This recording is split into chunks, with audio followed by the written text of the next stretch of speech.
Hey, this is your art teacher, or maybe I'm not your art teacher and you're just watching this video because you're interested in how to take a cardboard loom and create a weaving with your cardboard loom. Okay, so I have some vocabulary here that I'm going to use. I'm going to go back to the very beginning. Whether you're another art teacher, a parent, or you're a student, I'm going to explain how I begin the planning stage with my students. So what I'll do is I will take a piece of paper. This one, I cut a regular size piece of copy paper. Copy paper, I cut that into thirds. So I actually didn't plan on mentioning the exact size of this on the video, so I haven't measured it. I do know it's 8.5 inches tall, and then I believe it's maybe, let's see, 369. Let's see, it'd be maybe 3.5 inches across. But anyway, if you'll notice that it's 1/3, about 1/3 of the size of a piece of regular copy paper. Okay, like that you put in your printer or copy machine. And then that will give us the size that we need for our sketch. What I do is I go ahead and make a template.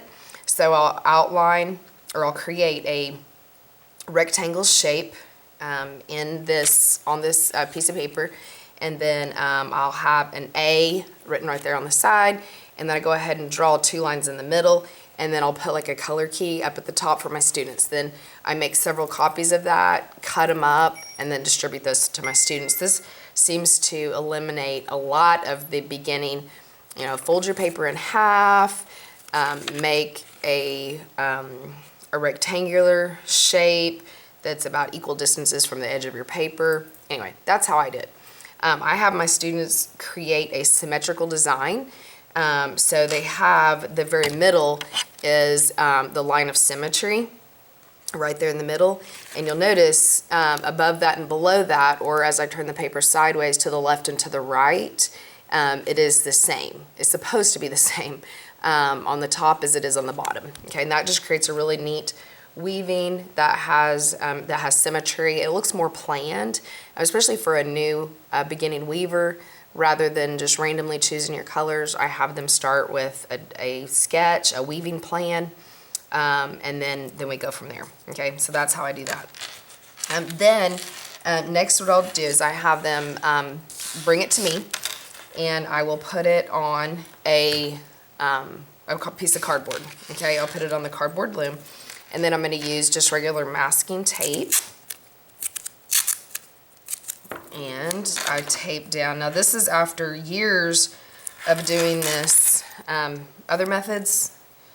I've learned, well, for me, what seems to work and work the best for all my students. So on one side, on the piece of tape, not on the cardboard, I'm going to write under. And then on the other side, I'm going to write over. When my students are weaving, this helps them to remember whether they need to start over the warp thread or under the warp thread. Okay, so that's how I begin planning. And of course, this is the back side of the loom. This is the front side of the loom. And then we're ready to start moving on to the warp thread. Many years ago, I used to count. I used to have my students, as they were ready, they would come to me and I'd pull out the warp thread, pull out the warp thread. You can have this pre-measured, and you don't even need to use, I'm not sure why I didn't think about this years ago, but that's how it is, isn't it? So you don't have to pre-measure this. What I would do is I would warp the loom, take it off the loom, measure how much warp thread, and then measure it that way. What I've been doing recently is leaving a little bit of a tail on the back, and then counting as I wrap it around 1, 2, because that's 1 on the front, 1 on the back, 2, 3, 4, 5, 6, 7, 8. I'll need an odd number, 9, 10, 11, 12, 13, 14, 15.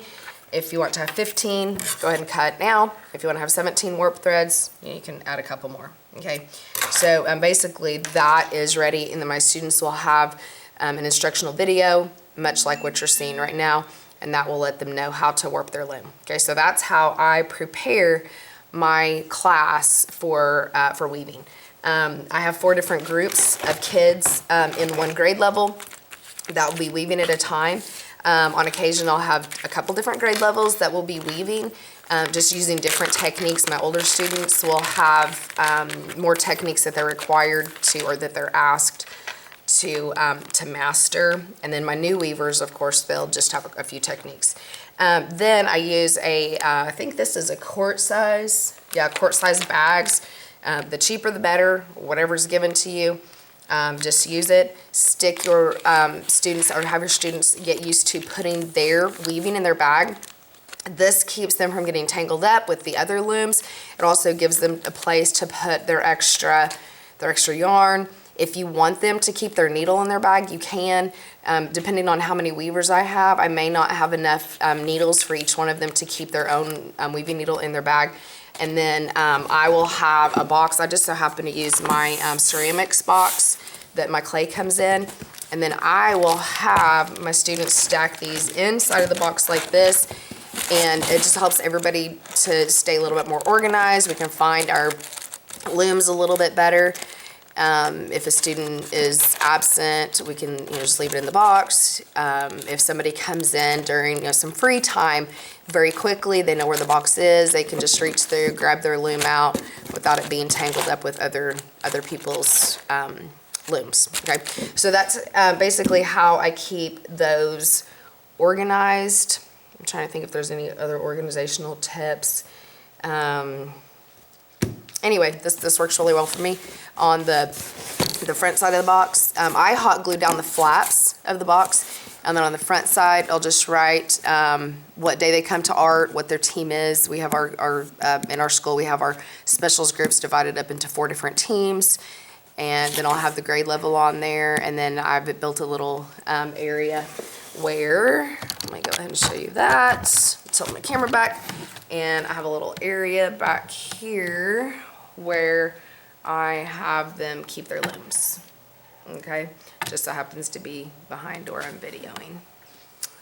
Okay, so hey, thank you for watching this, and hopefully that helped you to help your students or your class, or help yourself to stay organized when you're weaving on your looms. Okay, parents, teachers, other art teachers, students, thank you for watching, and more weaving videos that have preceded this, and more that will follow. Thank you. Bye.